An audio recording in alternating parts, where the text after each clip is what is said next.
Morning. Got a question for you. Are you a people pleaser?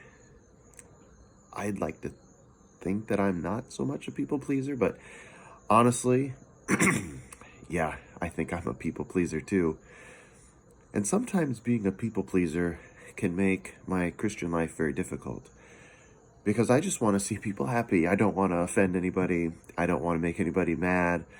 I don't like stepping on toes and that sort of thing. But as we go through our Christian lives, there are times when we have to tell people some very difficult truths. We have to tell people about how they're sinful and they don't really like that. We have to tell them how they're separated from God because of their sin and they don't really like that. Oftentimes people think that they're not that separated from God. They think they're good enough and they think that they've got it all figured out and everything's hunky-dory. And sometimes when they talk to you, they're just looking for approval more than anything else. And I'm a people pleaser and I want to say, yay, everything's great with you. No problem. Oh God, no problem there. Is that correct though? Is that how things should be going? I suspect not. As we're going through Galatians, Paul's telling us all about the pure gospel. Nothing watered down, nothing changed, diluted, not adding anything to the gospel, not subtracting anything from the gospel. We need to be concerned with a very pure gospel, exactly as God had intended it. And the Apostle Paul shows us his heart in these first 10 verses of Galatians chapter 1. A couple weeks ago, we looked at his initiation and how God called him into the ministry in verses 1 through 5. And then last week, we looked at some information that he gave us about what it means to really adhere to a pure gospel and what happens to those people who want to change the gospel or dilute it or mess with it somehow. And he says that they're to be set aside for destruction. They can go to hell if they want to change the gospel around like that. And that's not good. And he concludes here in verse 10 with some innovation. Some innovation in verse 10 goes something like this.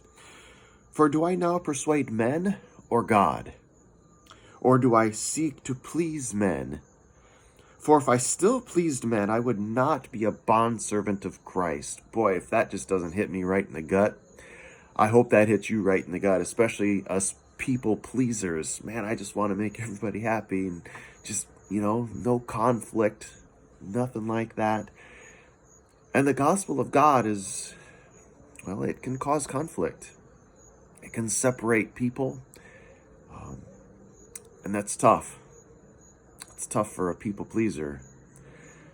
But he says to me, if I still desire to please men, then I'm not really a bondservant of Christ. And boy, would I rather be a bondservant of people or would I want to be a bondservant of Christ? Who is really my master here? Do I seek to please man or do I seek to please God? Whew. Tough questions this morning. But that's kind of an innovative thought. Am I really interested in pleasing men or am I interested in pleasing God? Whew. Innovation at its finest. The Apostle Paul hits me right between the eyes with this one. Does he hit you right between the eyes with this one? You people pleasers out there? I need to be the kind of person that stands with the integrity of the gospel, that walks in that integrity, that is willing to stand behind a pure gospel, not water it down, not dilute it, not change it, not try to make it something more palatable, make it something less offensive. No.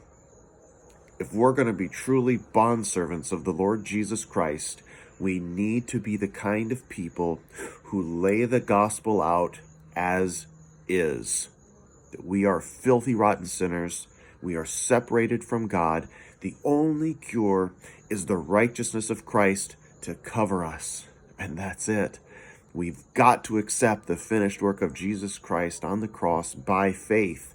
There's no sacraments. There's no other works. There's nothing else we can add to this. Nothing you can do is going to enhance what Jesus did on the cross. Nothing. Even the thief beside him, when he believed in Jesus' death on the cross, Jesus says to him, today you will be with me in paradise.